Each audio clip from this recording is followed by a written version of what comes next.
अब मैं एक आपको एग्जांपल देता हूं। एक माँ अपने बच्चे को खाना देती है।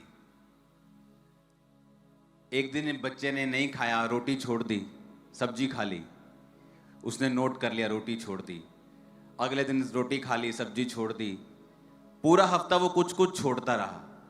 एक हफ्ते बाद माँ अगर कहेगी बेटा जितना पूरे हफ्ते तूने छोड़ा है खाना, अब आज तुझे खाना पड़ेगा। फलाने दिन तूने सब्जी नहीं खाई थी, अब तुझे ये खानी पड़ेगी। अब सुनो मेरी बात, क्या खा लोगे तुम इतना? क्या वो बच्चा खा लेगा? जो पूरा हफ्ता वो छोड़ता आया, कभी सब्जी छोड़ दी, कभी सैलेड छोड़ दिया, अब माँ आके ढेर लगा दे आगे और बोले कि पूरे हफ्ते का खाना पड़ेगा, तो वो नहीं खा पाएगा। तो हर मीटिंग की एक लिमिट होती है कि हमें 2-3 घंटे में ले हैंड खत्म करना है, क्योंकि लोग वापस चले जाएं, उनकी बसेस वेट कर रही हैं कि ले हैंड के बाद वो आए तो हम चलें। लेकिन अगर वो ले हैंड, अब आपको एक नुक्कड़ दिख रही होगी कि सिर्फ इन्हीं लोगों का ले हैंड है। 5000 से ज्यादा लोग हैं उस लाइन में, सिर्फ एक लाइन की बात कर रहा हूं। ले हैंड को जो आज एंटर किए हैं, उनके नंबर जो नोट किए हैं, 5000 लोग हैं। अब आप इमेजिन करो, एक लाइन में 5000, अगर ले हैंड स्टार्ट करेंगे तो सुबह तक नहीं होगा। तो आप उस मम्मी की तरह हैं जो अपने बच्चे को कह रहे हो कि आज बेटा जितना खाना तूने नहीं खाया सारा खाना पड़ेगा, तो वो नहीं हो सकता है। लेकिन आज मैं आप पर ले हैंड सब पे करूंगा, डोंट वरी। लेकिन नेक्स्ट टाइम ऐसा मत करना। आप इमेजिन करो, अगर आप अपने घर वालों को बोलोगे कि तुमने जितना खाना छोड़ा एक दिन में ही खाना पड़ेगा, वो पॉसिबल नहीं।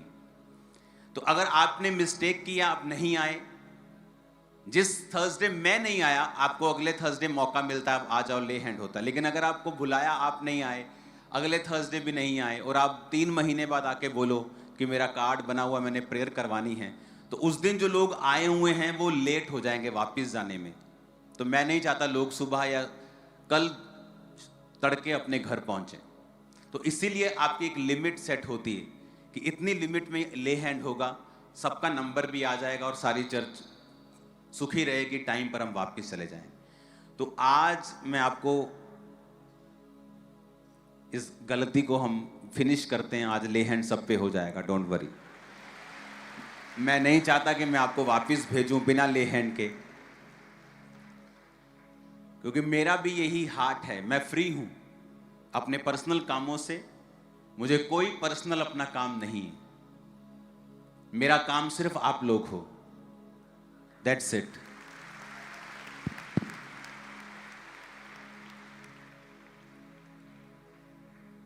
आपको जस्ट चर्च के सिस्टम फॉलो करने हैं ताकि आप आसान रहोगे। अगर आज भी आप देखोगे, जब एक चर्च का हिस्सा उठाया जाएगा, आप देखना कितनी वहां पे वो पेज फंसते हैं। कोई बोलेगा मुझे पहले जाना दोगे, नंबर अब 3-4-5 घंटे लगेंगे आज। तो आज आपको पेशेंस रखना है। अगर आप पेशेंस खो दोगे तो भी ले हैंड बंद हो जाएगा। तो अभी आप एंटर तो कर गए हो कि मुझे भी करवाना है, मुझे भी करवाना है, तो मैं तो तैयार हूं, अब आप तैयार रहना आज। हालेलुया। और मेरा बिलीव है कि परमेश्वर बड़े काम करेगा, और जो वचन आप सुनेंगे आपकी लाइफ सेम नहीं रहेगी। हालेलुया।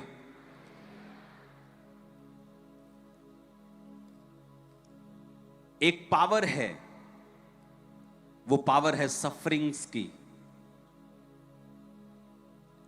क्रिश्चियनिटी में हम मिरेकल्स की बात करते हैं, हम हीलिंग्स की बात करते हैं,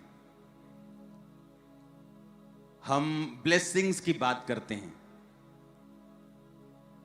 हम आशीषों की बात करते हैं, लेकिन हम सफरिंग्स की बात नहीं करते, क्योंकि लोगों को सुनना यह पसंद नहीं। लेकिन मैं आपको यह बताना चाहता हूं कि सफरिंग्स, क्राइस्ट के लिए दुख उठाना, अगर आपको वो लिखा बेटा बनाएगा तो वो कोड़े भी लगाएगा। अगर आपको कोड़े नहीं लगे तो आप नाजायज संतान हो। बाइबल में लिखा तुम जायज संतान नहीं हो, क्योंकि अगर वो तुम्हें पुत्र बनाएगा तो तुम्हें कोड़े भी लगाएगा। लेकिन आज की चर्च जो है वो कोड़े खाना नहीं चाहती है। इसका डिले खत्म करो। वो चाहती है कि हमें ब्लेसिंग मिले, हमें सामर्थ चाहिए, अभिषेक चाहिए, हमें आशीष चाहिए, हमें बिजनेस चाहिए, हमें कैरियर चाहिए, लेकिन हमें सफरिंग्स नहीं चाहिए।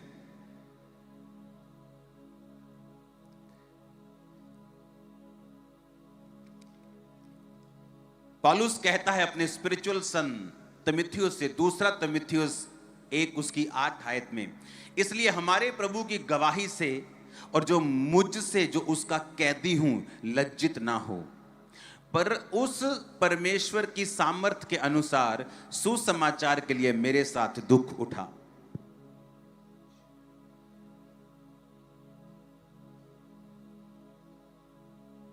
अपने पड़ोसी को बोलो दुख उठा। यहां पौलुस कह रहा है अपने स्पिरिचुअल सन से कि मेरे साथ दुख उठा। अपने पड़ोसी को बोलो दुख उठा। 9 आयत कहती, जिसने हमारा उद्धार किया और पवित्र बुलाहट से बुलाया, और वह हमारे कामों के अनुसार जो मसीह यीशु में सनातन से हम पर हुआ है। फिर से पढ़ेंगे इस आयत को, 9 आयत सब पढ़ेंगे। बोलो, जिसने हमारा उद्धार किया और पवित्र बुलाहट से बुलाया, और ये हमारे कामों के अनुसार नहीं, पर उसके उद्देश्य और उस अनुग्रह के अनुसार है जो मसीह यीशु में सनातन से हम पर हुआ है। आमीन। 12 आयत में लिखा है, इस कारण मैं इन दुखों को भी उठाता हूं पर लजाता नहीं, क्योंकि मैं उसे जिस पर मैंने विश्वास किया है जानता हूं, और मुझे निश्चय है कि वह मेरी धरोहर की उस दिन तक रखवाली कर सकता है। जो खरी बातें तूने मुझसे सुनी हैं, उनको उस विश्वास और प्रेम के साथ जो मसीह यीशु में हैं अपना आदर्श बनाकर रख, और पवित्र आत्मा के द्वारा जो हम में बसा हुआ है इस अच्छी धरोहर की रखवाली कर। पौलुस कहता है इस धरोहर की, कौन सी धरोहर? कि तुम अनंत जीवन पा चुके हो। अगर तुमने मसीह को कबूल किया है तो तुमने अनंत जीवन को पाया है और तुम स्वर्ग के वासी हो। कहता अगर तुम स्वर्ग के वासी हो, तुमने अनंत जीवन को पा लिया है, तो पवित्र आत्मा के द्वारा इस धरोहर की, इस मिरास की रखवाली करनी है। और कहता सुसमाचार के लिए मेरे साथ दुख उठाना है। परमेश्वर अपने बच्चों को डिसिप्लिन करने के लिए उन्हें परीक्षाएं देता है। कई बार वो परीक्षा देता है जब आप उससे दूर हटने लगते हैं, तो वो आपको परीक्षा देता है, और उस परीक्षा के बाद वो आपको अपने नजदीक फिर से करता है। या अगर आप परमेश्वर के करीब हैं और परमेश्वर आपको अगले लेवल पर लेके जाना चाहता है, तो भी वो आपको परीक्षा देता है और आपको दुख उठाने के लिए कहता है। लेकिन आज का क्रिश्चियन जब उस पर दुख आता है, वो उसके लिए दुख की बात है, आनंद की बात नहीं है।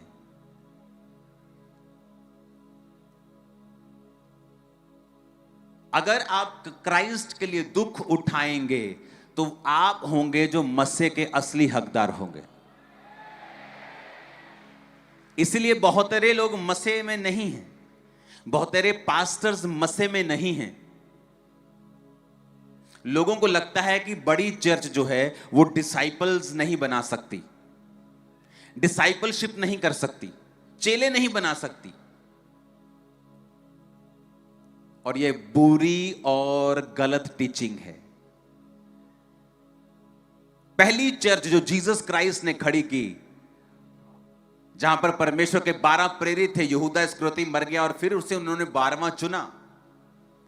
बाइबल कहती है एक दिन के अंदर 3-3 हजार लोग बपतिस्मा लेके उस मंडली में शामिल होते थे। बपतिस्मे 3,000 होते थे, तो इमेजिन करो मंडली कितने हजारों की होगी। एक दिन में 3,000, अगले दिन 5,000, जब जब सभाएं होती थी हजारों में लोग बपतिस्मा लेते थे। वो एक बड़ी मंडली थी और वहां डिसाइपल्स बनाए जाते थे। एक दिन में कोई डिसाइपल नहीं बन जाता था। बाइबल कहती है एक बंदा वहां वचन सुन रहा था, प्रेरितों के कामों को देख रहा था, उसके मन में आया कि मैं भी परमेश्वर के दान में काम आऊंगा, और अपनी प्रॉपर्टी को बेचकर प्रेरितों के पांव में रख दिया, और वही आगे चल के खुद प्रेरित बना, वो भी डिसाइपल बना। बहुत से लोग उनमें से चुने गए। बाइबल कहती है जब चर्च बढ़ गई तो यूनानी भाषा बोलने वाले कुड़कुड़ाने लगे कि हमारी विधवाओं का ध्यान नहीं रखा जा रहा है, इनके लिए खाने पानी का इंतजाम नहीं है, चर्च सो मच बिजी है, हमारा खाना पानी भी नहीं हो रहा है। तो वचन कहता है कि प्रेरितों ने कहा हम इस काम में नहीं जाएंगे, तुम 7 मनुष्यों को चुन लो जो खाने और पानी के ऊपर रहेंगे, पर हम प्रार्थना और वचन की सेवकाई में ही लगे रहेंगे। और वचन कहता है उन्होंने 7 मनुष्यों को चुना जो आत्मा से भरपूर थे, जिन्होंने लंगर की सेवकाई को किया, और वो भी लोग आगे चल के परमेश्वर के डिसाइपल बने। स्तिफनुस उनमें से एक था जो परमेश्वर के लिए शहीद हुआ था। तो बात चर्च बड़ी या छोटी की नहीं है, बात यह है कि क्या वो पवित्र आत्मा के द्वारा चल रही है, क्या वो चर्च सफरिंग्स के लिए तैयार है, क्या वो दुखों को सहने के लिए भी तैयार है कि नहीं, क्या वो परीक्षाओं को सहने के लिए भी तैयार है कि नहीं। वचन कहता है क्राइस्ट 12 साल की उम्र में ये जानते थे कि उन्होंने परमेश्वर के लिए वो आए हैं, इसलिए अपने माता और पिता को बोला कि मुझे अपने पिता के घर में होना जरूरी है। जब उसके माता पिता उसे ढूंढने के लिए 3 दिन लगातार घूमते रहे, और वो कहां मिला? परमेश्वर के घर में। लेकिन बाइबल कहती कि प्रभु यीशु मसीह ने भी दुख उठाकर आज्ञाओं को मानना सीखा। लेकिन आज का विश्वासी दुख उठाना नहीं चाहता। उसका 6-7 साल भी वो दुखों में निकाल ले, उसे लगता है कि परमेश्वर है ही नहीं है। नहीं तो इतने साल से परमेश्वर मेरे जीवन में काम नहीं कर रहा होता। उसकी फैमिली बैकस्लाइड हो जाती है। और शायद इसीलिए वचन कहता है कि परमेश्वर तुम्हें प्रेरितों के और भविष्यद्वक्ताओं की एग्जाम्पल देगा कि उनके जीवन को देखकर तुम परमेश्वर में समझना। क्योंकि मसीह में आए हुए मुझे 1 दशक हो गया था, 10 साल हो गए थे, और कुछ प्रार्थनाएं ऐसी थी कि मुझे लगता था कि 1 इंच का भी उनमें फर्क नहीं पड़ा। परमेश्वर ने मेरी प्रार्थना को नहीं सुना, कोई फर्क नहीं था लाइफ में, कई मसलों में। लेकिन जब परमेश्वर काम करने पे आता है वो करता है, लेकिन तब तक वो आपको यही रियलाइज करवाता है कि अगर वो आपका काम नहीं करता और आप दुखों में और सफरिंग्स को सहते हुए आगे बढ़ रहे हैं, तो क्या फिर भी आप यीशु मसीह के लिए दुखों को सह सकेंगे, या आप सहना चाहते हैं, या आप सिर्फ अपने पिता की प्रॉपर्टी को चाहते हैं, अपने पिता को नहीं चाहते। कुछ बच्चे होते हैं अपने पिता की प्रॉपर्टी से प्यार करते हैं, पिता मुझे प्रॉपर्टी दे दे, अपना बैंक बैलेंस दे दे, लेकिन जब पिता बीमार होता है उसकी टेक केयर करना वो नहीं चाहते। लेकिन पिता की अच्छी अच्छी चीजों को सब चाहते हैं, पर सेवा करना नहीं चाहते, टाइम देना नहीं चाहते, सफर नहीं करना चाहते। आज क्रिश्चियंस हैं जो परमेश्वर से ब्लेसिंग चाहते हैं, बरकत चाहते हैं, उनके बच्चों की जिंदगी में काम हो जाए, उनके बच्चों की लाइफ में काम हो जाए। लेकिन जब परमेश्वर उनको दुख उठाने के लिए कहता है, वचन कहता है, परमेश्वर का पौलुस दास कहता है कि मैं दुखों को उठाता हूं, लजाता नहीं हूं। कहता मैं शर्मिंदा नहीं होता हूं कि परमेश्वर के कारण मैं दुख उठा रहा हूं, इस बात से मैं शर्मिंदा नहीं हूं। क्योंकि सफरिंग्स जो आप क्राइस्ट के लिए उठाते हैं, ये वो सफरिंग्स नहीं हैं जो आपने अपनी जिंदगी में ऐसे ही उठाई हैं कि आपको बुरा पार्टनर मिल गया, आपने सफरिंग्स को देखा है, या आपने कोई गरीबी की सफरिंग्स को, दुखों को देखा है।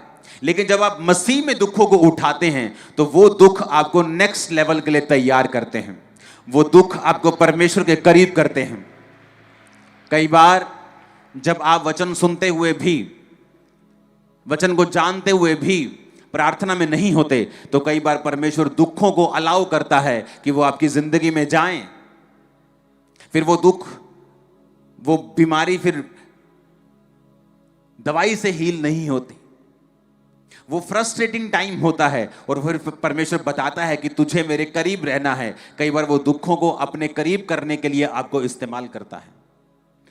कई बार आप करीब होते हैं, प्रार्थना पूरी होती है, फिर भी वो दुखों का इस्तेमाल करता है ताकि आपको उसके बाद एक नए लेवल पे, एक नेक्स्ट लेवल पे लेके जा सके। क्योंकि नेक्स्ट लेवल पे लेके जाना भी पॉसिबल नहीं है अगर आप 9th में हैं, और अगर आप परीक्षा नहीं देंगे तो आप 10th में कभी नहीं हो सकते हैं।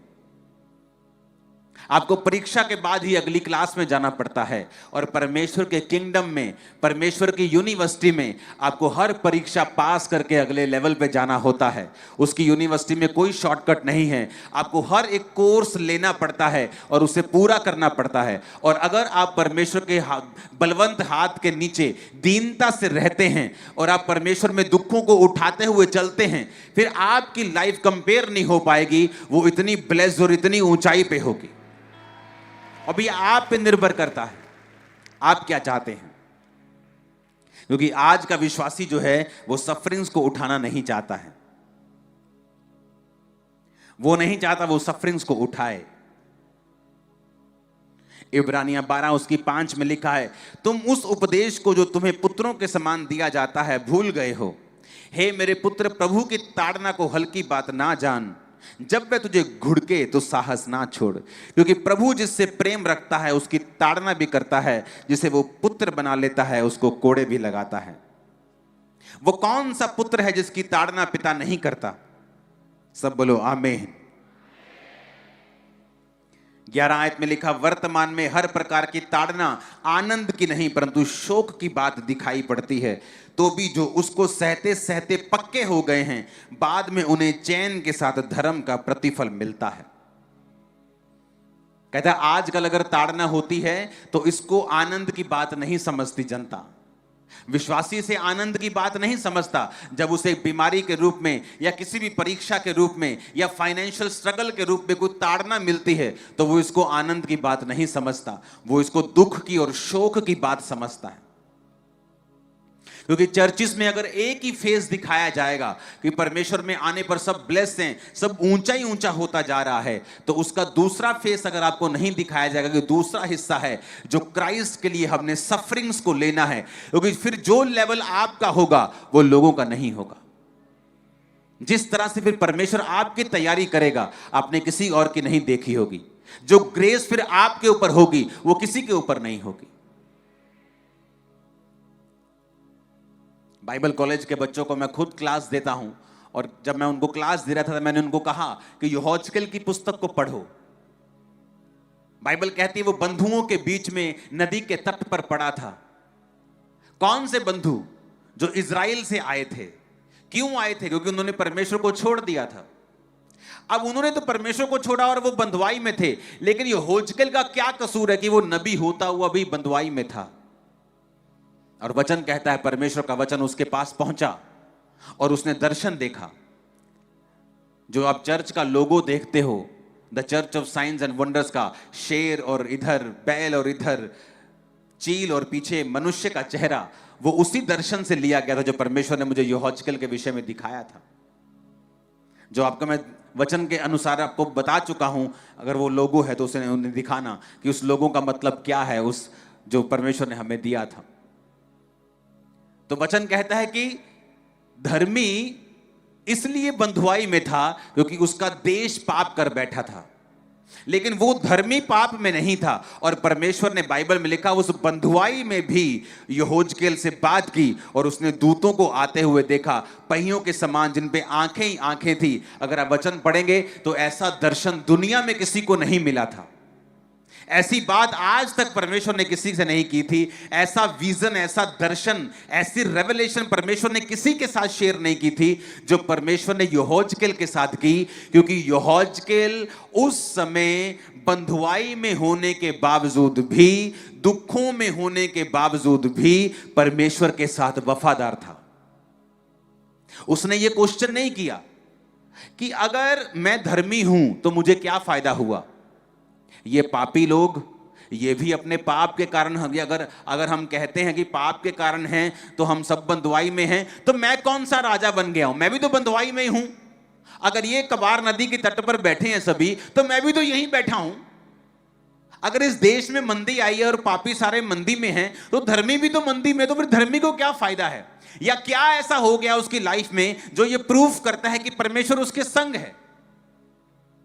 और यही फैसला होता है कि आप परमेश्वर को किसी आशीष के लिए चाहते हैं, आप परमेश्वर से किसी आशीष के लिए प्यार करते हैं, आपने कोई सौदा किया है परमेश्वर के साथ, या आप सचमुच अपना जीवन उसे दे चुके हैं। और वचन कहता है उस नदी के तट पर वो परमेश्वर के साथ वफादार था और परमेश्वर ने उसे दर्शन दिया, उसे दिखाया कि अब ये सारा देश बंधुआई में पड़ेगा, मुश्किलों में पड़ेगा, उत्तर दिशा से एक आंधी आएगी, तूफान आएगा, और अलग अलग परमेश्वर ने उसे दर्शन दिया कि ये लोग और दुखी होंगे और बाद में इन लोगों को मैं रिस्टोर करूंगा, बाद में इन्हें बचाऊंगा। और पूरे दर्शन वो पूरे हुए जितने परमेश्वर ने यहोजकेल को कहे थे। लेकिन वो कब आए उसको? वो तब आए जब कबार नदी के तट पर बंधुआई के लोगों के बीच में भी वो परमेश्वर के साथ वफादार था और उन सफरिंग्स को, उन दुखों को वो सह रहा था और बिना परमेश्वर को कंप्लेंट किए वो परमेश्वर में वफादार था। आज चर्च सफरिंग्स लेना नहीं चाहती है। पौलुस कहता मैं शर्माता नहीं हूं जब तुम्हारे रिश्तेदार तुम्हारा नाम काट देते हैं, तुम्हारा गांव, तुम्हारा पिंड तेरा ना कटदा, सरपंच आंदा कहता ओए ਤੁਹਾਡੇ ਵਿਆਹ ਤੇ ਨਹੀਂ ਆਣਾ, ਤੁਹਾਨੂੰ ਭਾਂਡੇ ਨਹੀਂ ਦੇਣੇ। ਭਾਂਡੇ 'ਚ ਵੜ ਗਏ ਤੇਰੇ ਭਾਂਡੇ। हाँ,